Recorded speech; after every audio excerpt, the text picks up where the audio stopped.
Good morning, Professor Carmichael, and good morning to the members of the committee. Thank you all for being here today. My name is Andrew, and alongside me today are Julia, Josh, Portia, and Danica. And we will be presenting to you 3 environmental sustainability initiatives that we believe should be implemented here at the FC Manning School of Business to ensure an environmentally friendly future at Acadia. There's becoming an increased need for sustainable development practices, as over the last decade there has been significant increases in pollution. According to Ekins and Zingelis, in their article titled "The Costs and Benefits of Environmental Sustainability," they highlight the fact that there are a lot of unwelcome and irreversible outcomes if sustainable development practices don't start to change in the near future. There's also an associated responsibility as an educational institution to educate our students and faculty on the importance of sustainability, and we believe that our 3 initiatives will do just that. So with all that being said, we've done tremendous amounts of research at other universities across Canada and have narrowed down to 3 initiatives that we believe will be the most feasible and successful here at Acadia. So to present our first initiative, which is reusable meal hall containers, will be Josh. The University of Ottawa offered reusable meal hall containers to students that allow them to have the opportunity to either eat in or take out. This was to ensure less traffic was in the meal hall during COVID protocols were in place at the university. A student of the university named Maddie Bent said on the university's news site called The Fulcrum that these reusable meal hall containers have the potential to reduce on-campus food waste. By allowing students to package up their leftovers, he feels food waste on campus will be reduced. Here at Acadia, food waste is a major issue, and it's something we need to put an end to now. So why not provide an opportunity for students to be able to package up their leftovers in a reusable container, bring it back to their place, and then they can finish it at a later time. And once these containers are emptied, they can bring back their dirty container and exchange it for a clean one. These containers will cost around $5,000 to supply approximately 3,000 containers to ensure each student has a container at all times, and that there's plenty of extras while containers are being washed, or in case containers get damaged or lost. Obviously though, this solution isn't going to completely get rid of food waste, but it sure will help reduce food waste on our campus. And with the help of our students, we'll be able to provide our university with lower costs and also help out the environment and the local community by becoming a more friendly, safe environment. According to Ravindran et al. In their article, The Valorization of Food Waste and Poultry Manure, they talk about how when food is left to decompose, a dangerous greenhouse gas, methane gas, is released into the air, and it provides harm to the surrounding environment. Food waste prevents many dangers and is an increasing concern in Canada today, and it's something we need to put an end to now, not later. This infographic provided by Impact Canada shows the consequences that food waste has led to in Canada in 2020. 1/3 of all consumable food is wasted each year, and this leads to approximately $49.5 billion of food waste loss. So we can't put a change to it today, then our future will see less available food, higher costs, and a more harmful environment. Now to present our second initiative, which is our lighting upgrade project, will be Portia. For this second initiative we would like to implement to benefit the sustainable footprint of Acadia University would be one that was implemented and researched at the University of Northern British Columbia in 2020. They have replaced all traditional lighting and light switches with LED motion-centered lights. Although we do have LED lights here all across campus at Acadia, we would like to implement motion sensors. Motion sensors can come with many benefits like energy consumption. The University of Northern British Columbia found that they had a 40% decrease in their energy consumption. And as across all residents, 12 of them, we can see that there's a 24/7 energy consumption. So we would like to reduce that by implementing the LED motion-centered lights. There's also, could see a decrease in greenhouse gas emissions.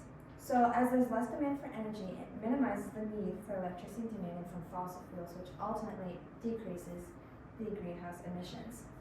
And lastly, the overall sustainable energy footprint of Acadia. As Acadia's goal is to be a social model for sustainability, and upgrading to motion sensors light can enhance the reputation, as the overall effect of consuming less energy means a greater sustainable footprint. And if I can drive your focus to the financial impact, the cost to implement these are as low as $100 per unit depending on quality. And as those, they can be a costly upfront cost, we need to think about the future. So, the University of British Columbia also found that there was a reduced in electricity cost of $68,000 annually. And if we don't implement these sooner, we can see an excessive energy usage, which can lead to greater waste generation. So more waste of light bulbs from the traditional, as we can see on this infographic by Adele Bloom, we can see that we have a 20 times year efficient than from the traditional lights. Also, a higher energy consumption. So, as we leave the lights on and not switch to LED motion sensor, there's very much an increase in higher costs on our utility bills. And lastly, an increase in heat emissions. So as we leave the lights on, it converts more heat. And as Jennifer Holmes says from the Department of Energy, we see an 80% to 90% heat to energy consumption. Now to present our third initiative, which is rainwater harvesting, will be Danica. The third initiative that we would like to have implemented at Acadia University is a rainwater harvesting system. This initiative is designed to collect, store, and use rainwater for various purposes around campus. This sustainable initiative has been seen by University of British Columbia, the Dalhousie Agricultural College, McMaster.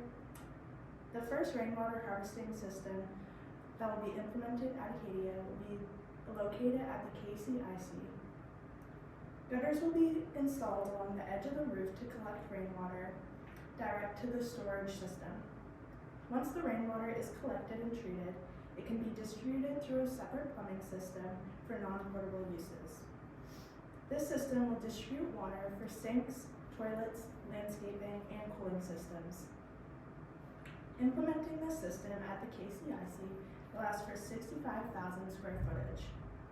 For every inch it rains on a 1,000 square foot roof, you can collect 600 gallons of water.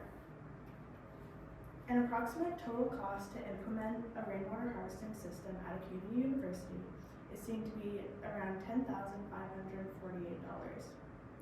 Depending on the potential water collection, the university can have an annual savings amount of $953. Therefore, it is predicted that after 11 years, Acadia will have a profit from this investment. These amounts are an example from the Dalhousie Agricultural College. The financial cost will be much lower for Acadia as we have a smaller square footage to work with. As stated by Lou from the University of British Columbia, installing a rainwater harvesting system at Acadia University promotes water conservation by minimizing the need for standard water sources and reducing the demand on local water supplies. By capturing and storing rainwater, the system reduces the amount of water that could contribute during heavy rainfall, thereby lowering the risk of floods. The stored rainwater serves as a valuable resource during dry periods and helping with drought, and providing an alternative water source for campus needs. By intercepting and filtering rainwater before it reaches drains, treating the rainwater on site for non-potable use, the university reduces harmful substances and bacteria from entering the local water bodies and contributing to a more sustainable water ecosystem. These three initiatives were effective at their respective universities because they ensured to have a criteria that promoted success. If we implemented these initiatives at our university, we think having efficiency would be key. To accomplish this, the leaders must push their teammates to be as successful as possible by taking the time to understand what's needed for success.